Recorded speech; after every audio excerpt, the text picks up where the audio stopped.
Hi guys, welcome back to the channel. I hope everyone is having a wonderful weekend. I didn't get to upload last night, but I am uploading today. So we are going to get into the next part of the series we've been doing by Footsteps of Murder. And there's only a few parts left of this. So let's pay attention and learn whatever we can out of these because they are very informative and very relevant to this case. And I'm just ready to get into it with you guys.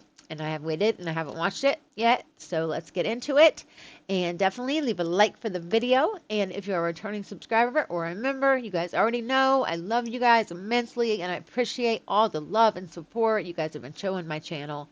You really brighten my day, honestly. And for the ones that aren't subscribed, if you are new here, please take a chance and consider subscribing. We're going to try to get to the bottom of this case, and then we're going to get on some other cases. All right, let's get into this video, guys. Okay, we're going to start out, I think it starts out with Troy McCoy.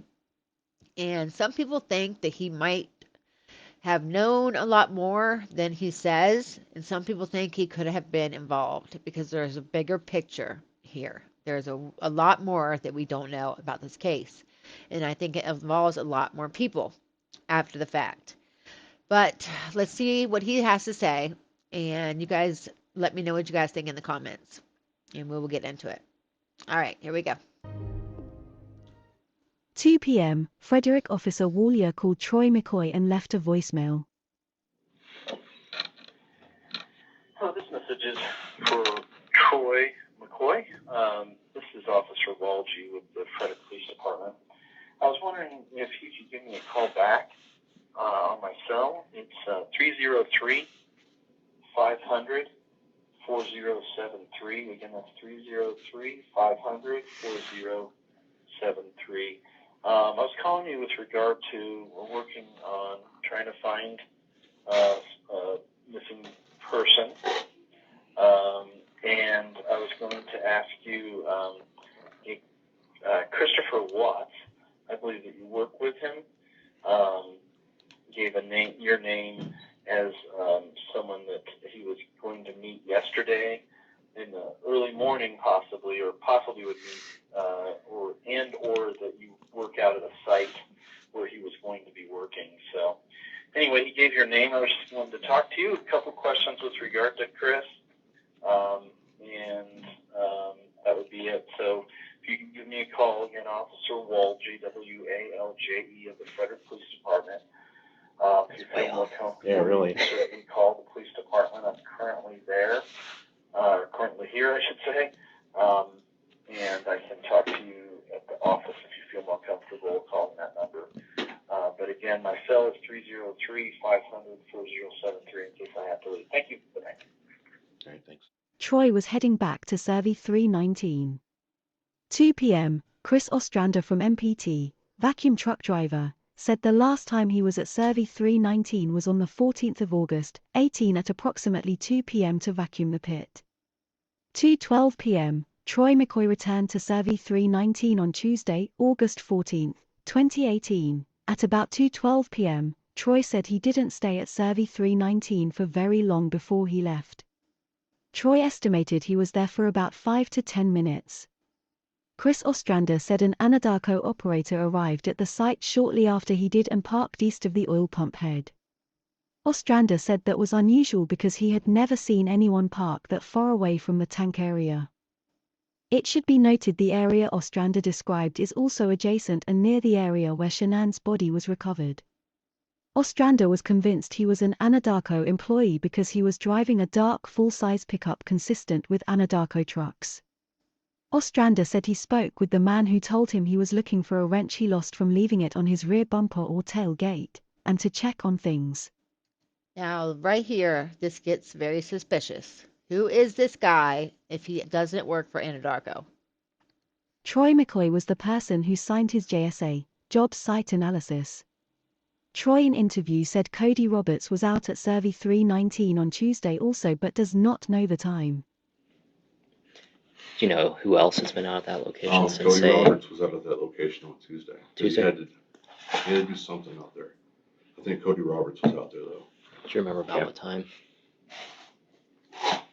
No, sir, I don't. That's just from Cody talking to me. Okay. And telling me that he was out of location. Okay. Yeah. Kessinger said most of the texting throughout Tuesday was her checking up on the situation. Kessinger said, I said to Chris after seeing on the internet that Shanann was 15 weeks pregnant. I said she's pregnant and Chris was like, the baby's not mine. I said you told me yesterday that you thought when you said she cheated on me she did it out of spite, and Chris was like yeah. I said so that is your kid and he kept denying it, and then was worried about us. He asked does this ruin everything with us, and I said no. Now, we all know that Nichol knew that she was pregnant. She was stalking Shanann's Facebook and Chris's until he deleted it. She very well knew that she was pregnant, and she very well knew that they were going to have a son when they found out. Chris told me he opened up a second bank account so he could start saving for an apartment. I was trying to appease him. I told him you need to focus on finding your kids and your wife right now, and you need to focus on finding all 3 of your kids, and I kept emphasizing that he had 3 kids. I told him I know the kid's yours, it's okay, go find your family. I asked Chris why can't you just be honest with me, stop lying to me. Chris then told me it was his child and that he knew about it. I said okay. He then asked again if it had ruined things between us. I said no but yes I was done. I told Chris everything's all good, I'm here for you, contact me once you find your family. Now, I think some of that may have happened, but I think it was more along the lines when they talked. It was telling Chris how to act with the police and helping and trying to figure out how to keep herself out of this and trying to get Chris to make sure he's going to keep her out of this. That's just my opinion, but I believe she was giving Chris instructions, but she forgot to give him instructions on how to talk to the media. Obviously. He said just don't forget the person you knew me to be. I told Chris to delete his texts because I didn't want any of his friends to see them. I kept asking him what did you do Chris, what did you do? I kept telling him I was scared and I told him I feel like I don't know who you are anymore. I think most of the texting throughout that day was kind of like, have you heard anything? Like, what's going on? It was kind of like me checking up on him. And I don't remember everything, but it wasn't, I didn't even make it through the entire workday. Like, I was feeling really, really sick. Wonder why you're feeling sick, Nichol. Could it be from the crude oil fumes? Just saying. Like, in general. And then I decided on my lunch break to get on the internet and look at what was going on with all the reports. And I saw a report that was like, this woman who's 15 weeks pregnant and her 2 daughters are missing. And I was like, whoa, what? And I was just like so floored, and I read a couple other articles just to make sure that, you know, all the newspapers are, and like just double check, like, am I really reading this right? And I'm like, okay. And he had told me previously, like, she says she's pregnant with another man's kid, but he'd said like he could kind of tell in North Carolina, but that girl is like obviously pregnant. I mean, in her photos. I mean, 15 weeks, that's like 4 months. That's pretty far along. And so it's like, how would you not know if she's showing? Like, you totally know she's showing. And so, oh my God, I got so sick. I was just like, I need to go. I just like packed my stuff and I left work and I went home, and I remember I told Jim that I was going to get home early, and he wanted to come over right away, and I was just like, I just needed some time to like process what was going on. But I did tell him, I was like, you can come over earlier than you did yesterday, because he didn't want to wait in traffic. That was the thing. He's like, save me some time. So I don't remember what time he got there. I probably still have that text because I don't have any reason to delete those. But he came over a little early, but I did have like a gap of time in there. I don't know how long it was. I bet it was like from the time I got home to the time Jim got there, but it was probably like, I don't know, hour and a half maybe, somewhere around there.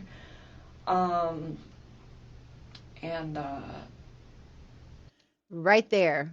She almost pulled out her phone to show the Jim text, and it seems like she was like, maybe I better not. He should have asked, Detective Kovac should have asked her, let me see the text. Right then and there. But he didn't, and he allowed her to leave and delete anything that could be relevant.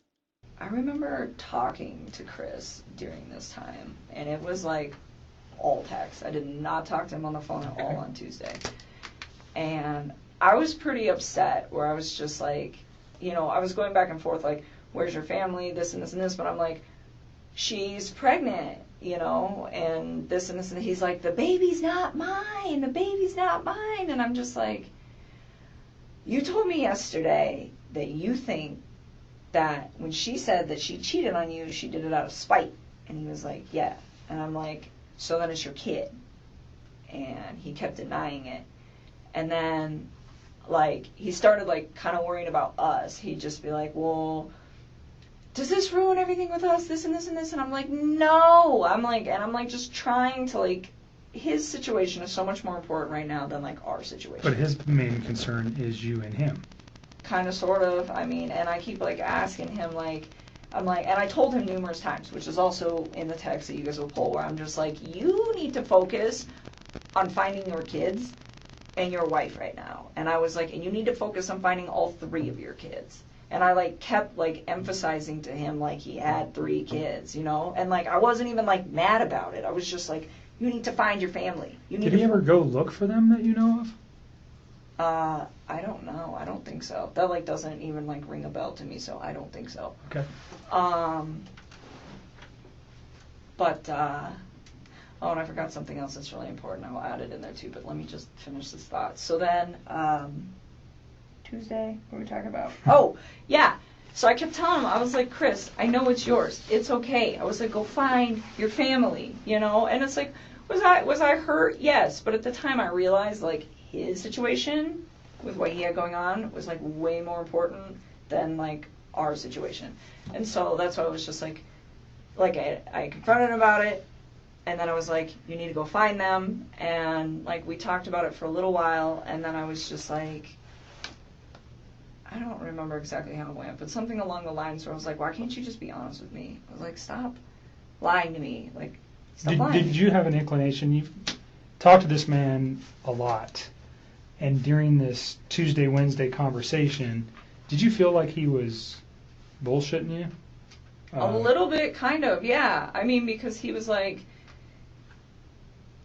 not Monday. Monday I did not.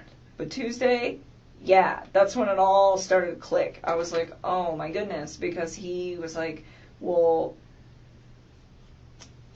like, he just didn't seem as, like, concerned as he should be, and he was, like, super worried about shit with us, and I'm just like... So concerned about his family and overly concerned about your relationship. Yes. Okay. And I kept, like, trying to put it on the back burner, and shame on me for bringing it up in the first place. I was just really taken back, like, wait a minute. She's 15 weeks, like, how would you not notice that? Like, I was just, like, I was confused. And I was also like, is he lying to me? And I kind of wanted to know, because I realized that, like, there's a situation at hand here, and I'm just like, what is going on?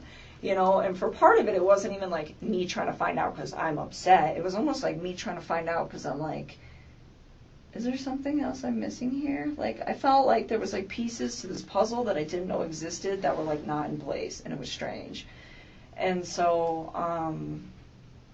anyways, I told him, I was like, be honest with me. I was like, don't lie. And I don't remember exactly how it went, but I was, like, trying to emphasize, like, stop bullshitting me. So he told me the truth. And he told me it was his, and then he knew about it. Okay. I was like, okay. And then he asked me again, like, did that ruin everything? And I was like, no, it didn't. And in the back of my head, it's like, yeah, I'm done. I'm not dealing with that. Don't lie to me. But his situation is so critical right now that's, like, I'm not going to, like, ruffle his mental feathers because they're already, like, really ruffled because of the situation. So, like, out of respect for his mental health, I just, like, dropped it. And I just kept telling him, like, we're okay, we're okay, we're okay. But how many times do you think he asked you during these phone calls? Oh, it wasn't phone call. This was text. Pardon me. Text Tuesday. Text Tuesday.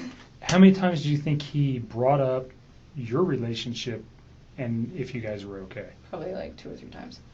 And how many times did he bring up concern for his children or his wife? I think he brought it up a lot too. I mean, he kept telling me that he was, like, worried about them. Okay. I mean, it happened. It wasn't like he was just, like, spaced out. I mean, he was definitely showing that too. I was just surprised that he was like also showing it for me, because at that moment, if I had some crazy stuff going on with somebody in my family, I would be putting all my relationship stuff on hold. Like, look, like, baby, I got to deal with this. Someone in my family is missing. When I find them, we will talk. And that would just be it. But that's just me. I mean, that's how I would address the situation. And that's kind of how I've been, like, gauging how I handled Monday, Tuesday, and Wednesday is, like, what would I have done? So Tuesday, after that conversation, I told him, I was like, I told him to delete his text because I knew he was, like, going crazy texting me. And I didn't want any of his friends to see him texting me because I don't think they knew about me. Okay, right there. Come on, Nichol. You don't want his friends to see, or you don't want the police to see. I think we all know the answer to that. She is a very, I think, bad liar. I mean, we watch it and we see through her so easily. But this detective sitting here, I don't know what its problem is, whether it's her dad in the room or whether he's got a thing for her, but he's just seeming to treat her just like, I can't even come up with the words for it. It's just, this is very unprofessional. Very. It had nothing to do with you guys. It was just like, I mean, and you'll see them, you know. The secrecy of your relationship. Pretty much. And I just, like, feel like he was, like, texting me so much openly, and he had friends there that I was like, I didn't want them to see that. And so I was, like, trying to get him to slow down. And then I told him, too, like, after he lied to me, I was just kind of like, I was done. And I was trying to find a way to, like, get away from the situation without alarming him or panicking him. So I told him, like, everything is all good. I'm still here for you. And I feel bad because, like, I lied to him. But, I mean, I, like, just try to keep him calm. And then I told him, like, contact me once they find your family. And then we'll talk. That was Tuesday? That was Tuesday. Okay. Don't think for a minute that they weren't talking, because we've already heard Chris say that they were talking on those days. They just must have been using the other phone or the other app. And he sent me a text back saying something along the lines of, like, what did he say? Something like, please just think of, and, like, I kept telling him I was scared. I was really freaking scared. In fact, that's another thing. Yeah, so then once he lied to me, I just really trying to, like, push him away, and he was like, just don't forget, like, the person that you knew me to be when you were with me, or something like that, and, like, it was that strange? It just kind of sounded almost like a farewell, and, like, I didn't think it was too weird, because I was like, I think he realizes that I'm really upset that he lied to me, and I think he's aware of the fact that I'm probably about to walk away from him, so I think that was, like, his way of, like, saying goodbye. So it didn't really seem strange in the context of what was going on between, like, the him and I part of stuff. And then, and I kept asking him, too, like, what did you do, Chris? What did you do? And he was like, I didn't do anything. And I'm like, where's your family? 2:19 p.m., Kelly Burke text Chris saying, anything new? 2:20 p.m., Chris said, talked to 3 different news crews. Dogs swept house for a cent. Kelly replied, I saw the news articles online. 2:20 p.m., Kessinger called Jim and held a 3-minute conversation. Her phone registered in Thornton. I believe this is the call she made telling him he could come over earlier than he did the day prior. 2:21 p.m., Chris added Fox 31 reporter to his contacts. 2:30 p.m., Chris texts Troy saying, a nightmare and a circus dude. I just want them to come running back through the door. I'm guessing everyone at work knows. 2:30 p.m., Chris called Sandra, Shanann's mom, and held a 10-minute conversation. Nick and Amanda Thayer overheard this conversation. They heard Chris make a comment along the lines of, the longer this goes on, the more I worry that they might be hurt or in danger. 2:31 p.m., and Meadows calls the police station. Another caller and Meadows requesting to speak about missing party. Annie's missing adults realtor spoke with them yesterday. After Kessinger sent the final sign-off text to Chris, Her friend Jim got to her house, she went in her bedroom and texted Chris one last time. If you did something bad it will ruin your life and it will ruin my life and I promise you that. Chris said, I didn't hurt my family, Nikki. This was the last text and the last time we ever spoke. And then Jim got there at my house, and I was hanging out with Jim. But I was still, like, in my head, just kind of, like, stressed out. And I remember I, like, walked out of the room, went in my bedroom, and texted Chris one more time. And I told him, I was like, if you did something bad, I was like, you're going to ruin your life. And I was like, and if you did something bad, I was like, you're going to ruin my life. And I was like, and I promise you that. And he responded back to me, and he's like, I didn't hurt my family, Nikki. And that was like the last text. That was the last time we ever talked. And I never said another word to him after that. That was Tuesday. That was Tuesday. 2:32 p.m., Nicole Atkinson leaves area near 5968, Firestone Boulevard, Firestone, and drives for 32 minutes, 13-mile trip. Looks like she goes back to Watts' house area and then proceeds to drive home. 2:32 p.m. to 3:04 p.m. Life 360. 2:33 p.m., Gillian Ganley, CBI Denver said. Around 2:33 p.m. I heard from Agent Tammy Lee, who stated that the dog's hit was not substantiated with the second dog and requested that the alert be sent out. I sent out the endangered missing alert at 3:20 p.m. Over the next hour I received several calls from Agent Tammy Lee and Agent Kevin Kobach, requesting that I run background on all individuals involved. 2:45 p.m., Jamie Watts, Chris's sister, was talking to media. Stated she shouldn't be talking and hung up.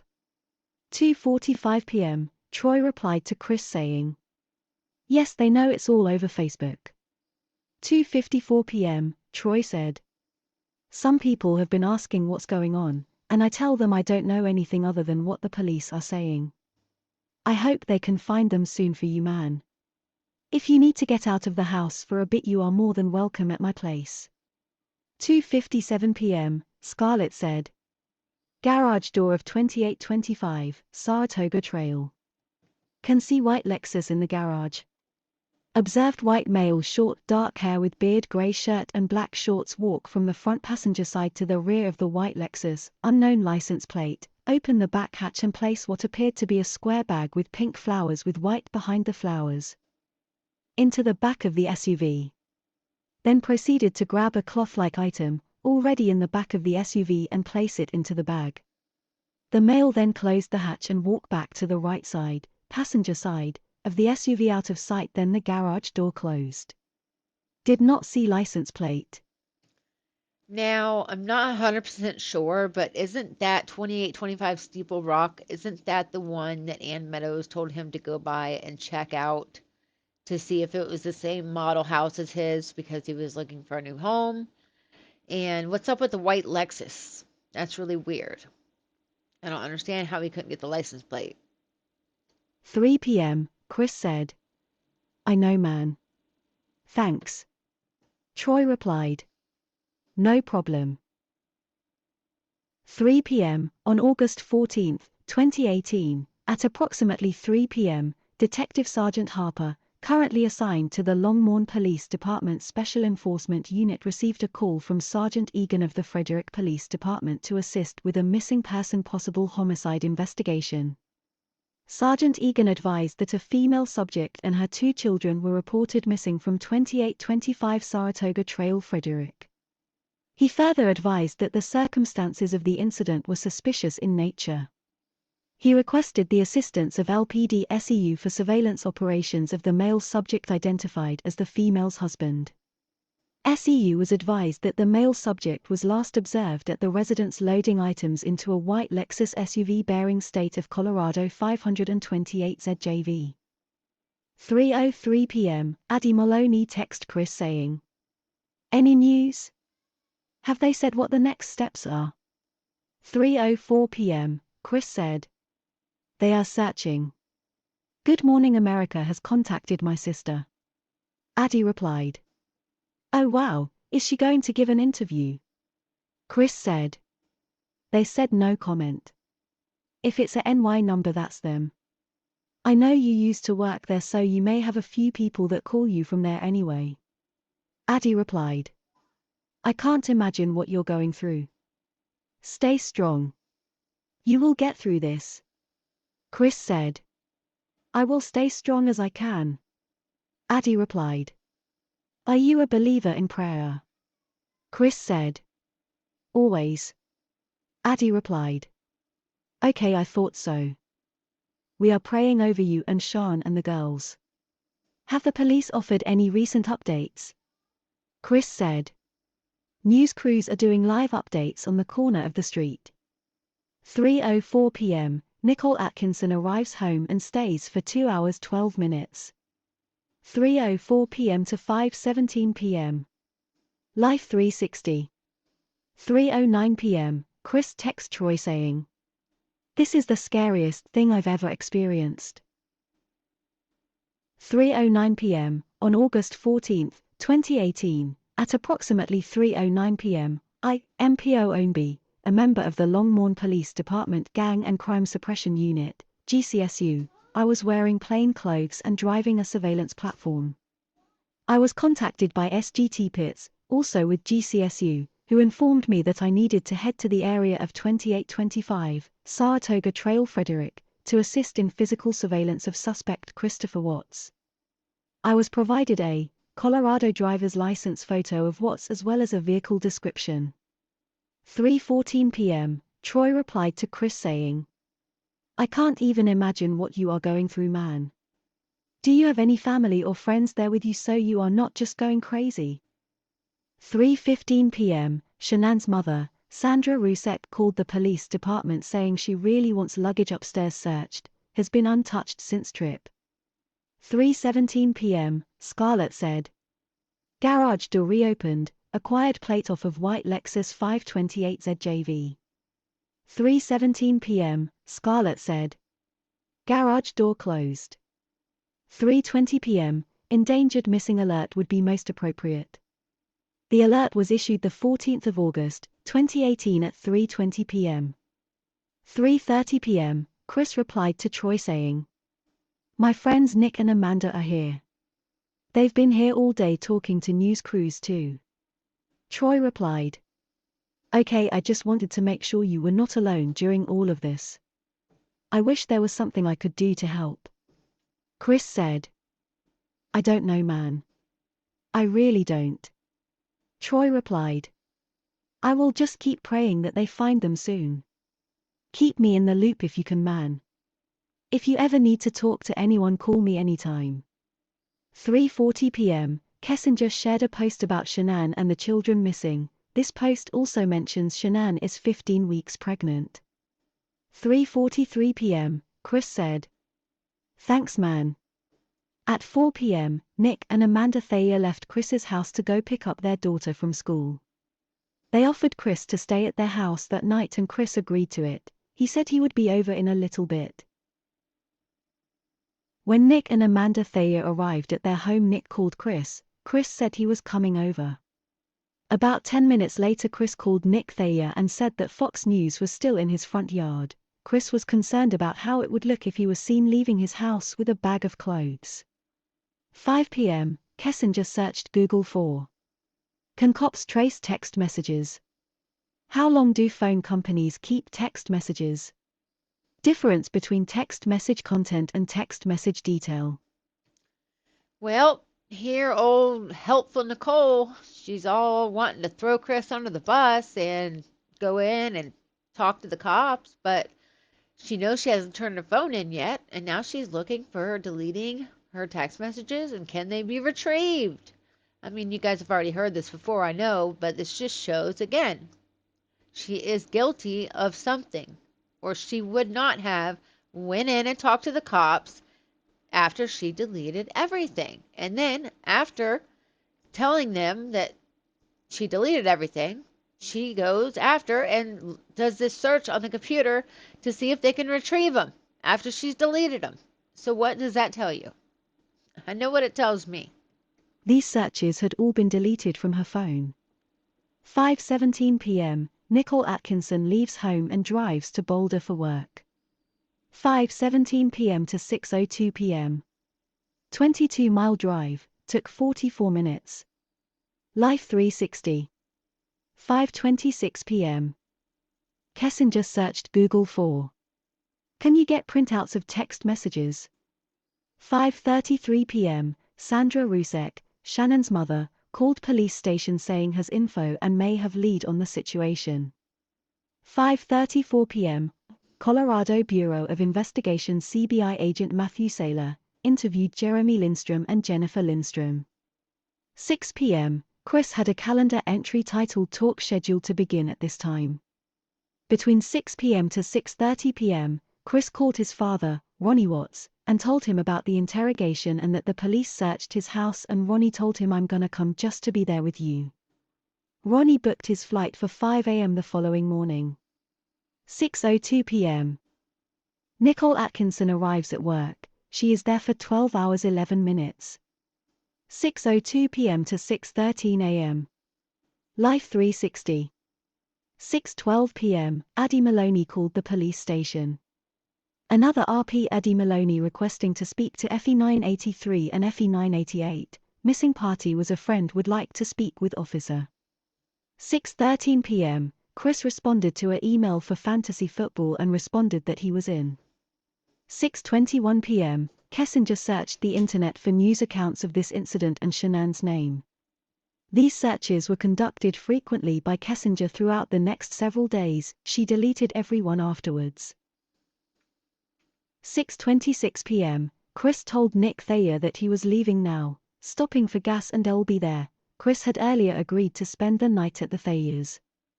Officer Justin Ownby said, "I parked my vehicle in the 6300 block of Steeple Rock Drive along the west curb line and facing south. The south end of Steeple Rock Drive ends at Saratoga Trail. I stayed at that location and watched the residents.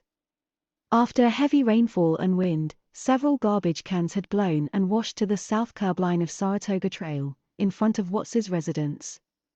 A short time later, I observed a male, matching the description of Watts, wearing a light-colored shirt, take one of the garbage cans and walk it to a residence on the east side of Steeple Rock Drive, just north of his residence. After returning the garbage can, Watts returned to his residence and walked out of my view."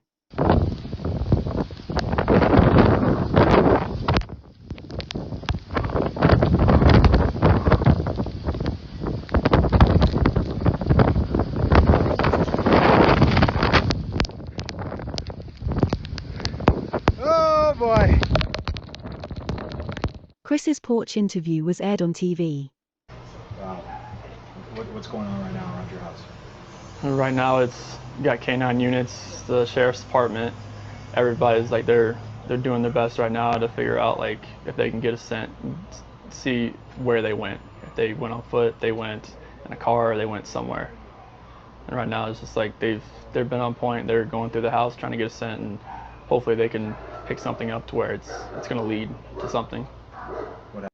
Have you ever seen somebody with their family missing do an interview like this? They're usually in tears. They are begging. They are just crying out for the public to give any information to get their family home. This is seriously pathetic. And Kessinger obviously did not give him any tips on how to talk to the media or the police. Or I think it would have been a lot different. Happened. Your wife came home. Tell me what's. She came home from the airport 2 a.m. and I left around 5:15. She was still here, and like about 12:10 in that afternoon, her friend Nicole showed up at the door. Like I had texted Shanann a few times that day, called her, say but she never got back to me. But she wasn't getting back to any of her people as well, and that's what really concerned a lot of people. Is like if she's not getting back to her, like if she doesn't get back to me, that's fine. Like she gets busy during the day, but she didn't get back to her people, which was very concerning. And Nicole called me when she was at the door, and that's when I came home. And then walked in the house and nothing has vanished. Nothing was here. I mean, she was. 6:28 p.m. Sandra Rusek called the police station. Shannann's mother saw on Channel 9 that Shannann's husband said at the end of the video that his kids were fine and then corrected himself. 6:30 p.m. Sometime around 6:30 p.m., Officer Ownby observed the male suspect who had been identified as Christopher Lee Watts exit the garage of the residence in the white Lexus SUV. He exited the driveway eastbound out of sight for a few moments. Surveillance units then observed him stopped at a brown Ford pickup that appeared to be a fleet truck for an oil company based on its markings and description. This vehicle was identified as belonging to Watts as a business-owned vehicle for Anadarko Oil Services. It was identified by the state of Colorado registration plate QFT 682. Information relayed by Sergeant Egan regarding the investigation was that Watts had been observed loading items into this vehicle early in the morning of the disappearance, which was described by the neighbors as being unusual behavior. He was at this vehicle for several minutes with the rear hatch of the Lexus open and the doors of the truck also open. He then departed but immediately returned to the truck for a few more moments. He departed the neighborhood traveling directly to I-25 southbound. Surveillance units kept him in sight as he continued south to 136th Avenue where he turned eastbound. He then turned north on Washington Street. He traveled to Highway 7 and turned east. Detective Steele arrived to assist with surveillance around this time. 6:42 p.m., Chris returned a missed call from the Frederick Police Department. 6:46 p.m. Detective Baumhofer said. At approximately 6:46 p.m. I contacted Chris, via phone, and asked him if he would be open to another interview at the police department. He said he would and arrived later that evening at approximately 8 p.m. As a result of that call, Chris then flipped a U-turn and traveled west back to I-25 northbound. He got off at Highway 52 traveling east and ultimately traveling directly to Frederick Police Department where he had been requested for an interview with FBI, spanning 7 p.m. to 11:06 p.m. 6:59 p.m., after a brief call to the Thayers, Nick advised they would drive to the police department and wait for Chris to finish. 7:01 p.m., Sandra Rousset called the police station. Shanann's mother is calling in saying to see about checking the baby monitors. One in each kid's room and on Shanann's bedside. 7:03 p.m. Sandra Rousset called the police station again. Sandra stated to not tell Chris about the baby monitors. 7:10 p.m., Officer Perez said. On the 14th of August, 2018 at approximately 7:10 p.m., I assisted Officer Lines with canvassing the neighborhood. I spoke with a woman who resided on 6328 Steeple Rock Drive. I asked her if she had reviewed the flyer officers had left on her door and if she happened to know the Watts family. She stated she was aware of the situation but did not know the family. The woman stated she had not seen anything suspicious around the neighborhood other than an older gray Ford truck stopped to dump out his beer can and then later came back to retrieve it. 7:15 p.m., phone interview with Luke Appel. Luke explained Chris has worked for him since April of 2016. 7:21 p.m., Addie Maloney texted Chris saying, "Anything new, Chris? Have you heard anything?" Chris said, "I'm talking with FBI now." Addie replied, "Right now? What does that mean? New development?" 7:30 p.m., phone interview with Luke Appel concluded. 7:30 p.m., Nick and Amanda Thayer went to Frederick Police Department where they waited in their car for Chris. 7:49 p.m., Cindy DeRossett calls police station. RP Cindy DeRossett referenced Shanann Watts. RP spoke with FE 988 earlier and has more information for him. Phone cont. 8 p.m., Chris Watts FBI interview starts. Chris arrived earlier and was getting his written version of accounts down on paper. You know? Yep. Do you have a preference? Doesn't matter. Okay. All right, I'm going to go make a copy of this so we can look at it together. Okay. You good on water and food and all that? I'm good on water. I'm good. You hungry though? I'm fine right now. Thank you. All right.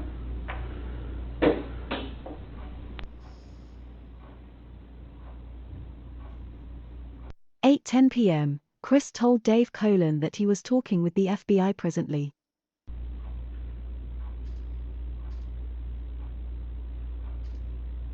Wonder who he's texting. 8:42 p.m., Nick Thayer texted Chris saying, "Hey man. We are sitting outside thinking of you. I am talking to an investigator friend and she recommends maybe not to be talking without a lawyer.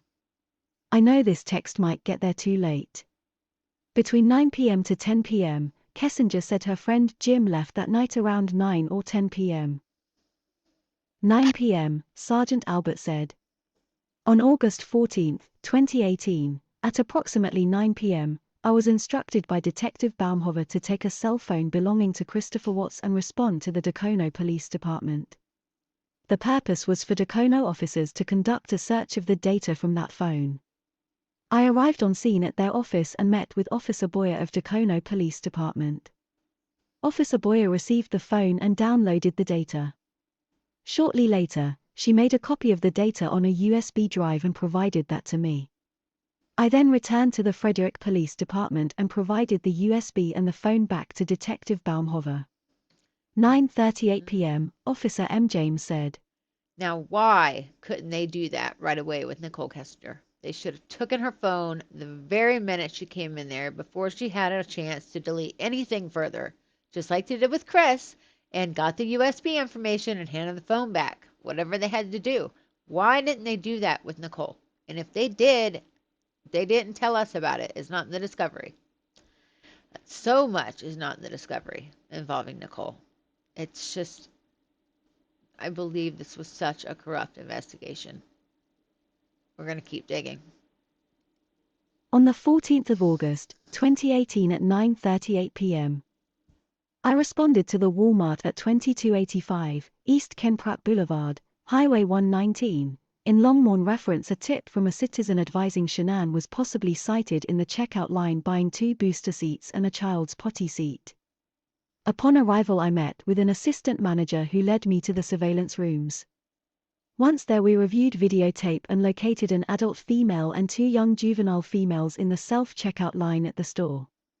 One of the juveniles was sitting in the seat of the cart while the other was seated in the car. The juvenile female seated in the cart seat had a long braided ponytail to approximately the middle of her back. I sent photos and video footage to Detective Baumhofer to review. Detective Baumhofer advised he did not believe they were the missing persons. 11 p.m., Detective Baumhofer said. At approximately 11 p.m., I briefly met with Chris. I thanked him for cooperating with the interview and informed him of a possible sighting of Shanann and the girls had been reported earlier. I showed Chris Walmart surveillance system photos Officer James obtained from the Walmart located at 2285 East Ken Pratt Boulevard, Longmorn and sent to Maine. The photos are of an adult female and 2 female juveniles within the store. I asked Chris if he thought it may be Shanann and the girls.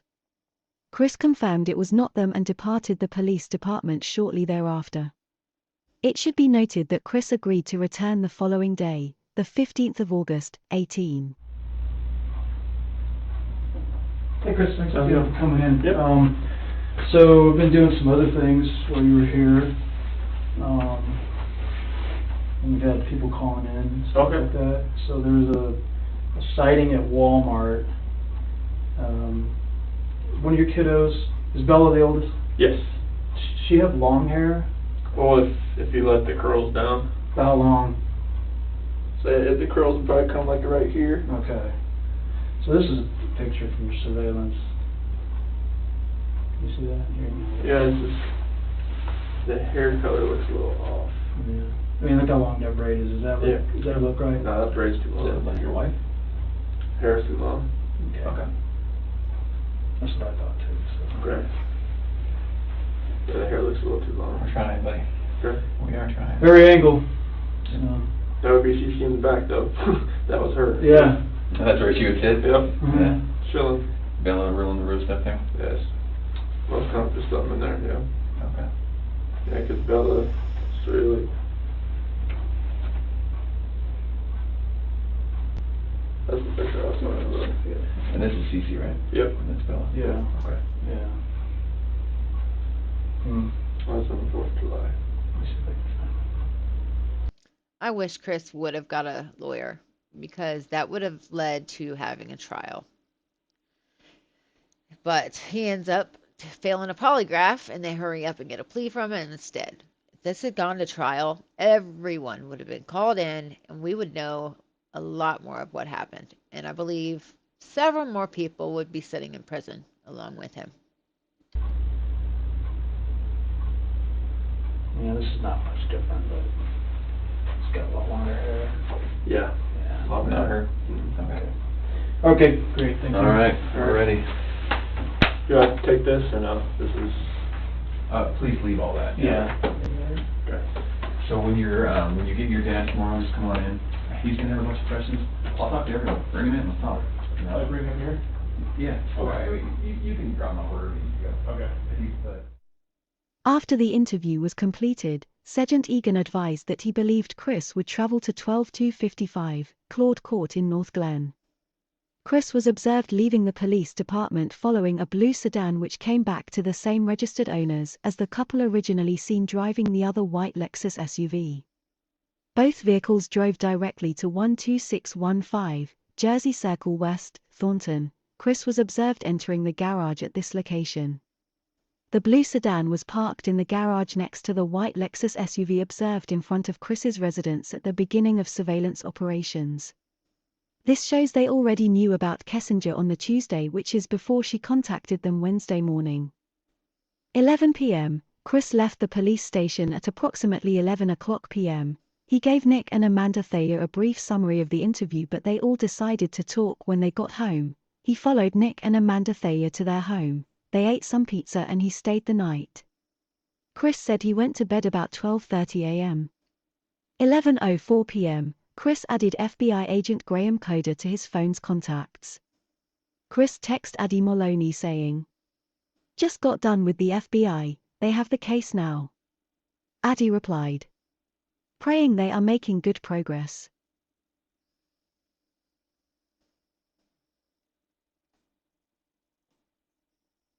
Mark Jameson, Chris's childhood friend, said he last spoke with Chris on this day, through text message. Mark initiated it. He said he hoped Chris was okay and the family was okay. He knew he was busy and probably had a lot going on, but if he needed to speak to him or needed him to talk to, then to let him know. Chris replied, "Thanks man," and yes, he had been busy. When's the last time you talked to Chris? I talked to him, I think it was Tuesday before that Wednesday he had confessed. And it was just through a text message. Okay. But that was the last time I had contacted him.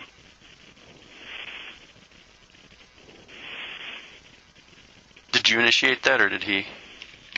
I initiated it. Okay. And was there like a back and forth conversation or how did that go? No, it was just me basically saying, I hope he's okay, I hope the family's okay, that I knew he was busy and he's probably got a lot going on, and that if he needed to speak to me or if he needed anyone to talk to, he could let me know. And then he just reached back and said, thanks man, and yeah, he's been busy, right. And that was it. Okay. Chris in interview said, "Some of the conversation with Kessinger on the 14th got a little bit weird. He said he thought that's when she met with CBI or FBI or something. He was not sure who she met with first. She told him, this is the last time you'll probably hear from me. I'm going to stay at my friend Jim's place while this is all going on. She told him not to contact her until this is done. She told him he needed to delete everything. Delete all conversations." What does that tell you right there? She's scared. Jim is scared. They want to go, get out of town. And she wants Chris to delete everything. With Jim, with her, delete it all. Everything needs to be deleted and I'm going to go on the run. Basically is what I'm getting out of that. Yeah, like some of the conversation, like on the 14th, got a little weird. I think that's when she met with CBI or something, or FBI. I'm not sure who she met with first. So she talked to you after she met with? No. Oh, she That did. was like, she had told me, like, this is the last time you'll probably hear from me. I'm going to stay at my friend Jim's place while this is all going on. She said not to contact her until this is done. She told me to delete everything. I didn't delete everything. I was okay. Part 17. All right, so this is the end of this part. I will be doing the next part tomorrow, and I think there's 2 more, and then we will be on to another video. There are several that I really want to share with you guys. And I'm going to try to make a video soon if I can edit it. It's probably going to take me a little while to edit it, but I've got everything, the whole script written out. I've just got to figure out how to edit this video. So it will be coming out soon, and I'm sorry I didn't get to upload yesterday. I really meant to, but things got crazy. But I hope you guys are having a wonderful weekend. I really do. I hope this video finds you in good health and good spirits, and I can't wait to get into this with you tomorrow. So, love, peace, and I'm out. See you tomorrow.